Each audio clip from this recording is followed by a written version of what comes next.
Bonjour et bienvenue dans cet épisode 9 du calendrier de l'Avent des gros spoilers.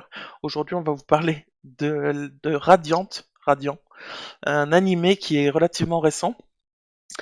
Et la saison 2 est en train de sortir. C'est en fait un animé qui était soi-disant censé remplacer, pas remplacer, mais avoir la même position que des Naruto et des One Piece, ce genre de choses.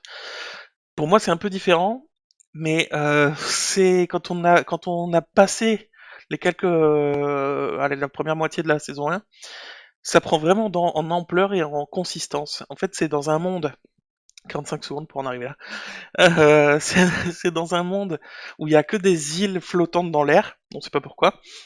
Là, il y a des œufs énormes qui tombent par hasard sur certaines îles et à certains endroits, avec des créatures qui en sortent, des créatures noires qui défoncent tout sur leur passage.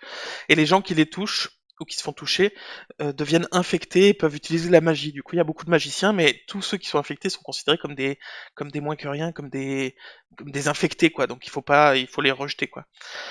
Et, et du coup, ça fait un truc un peu politique, géopolitique, un peu spécial.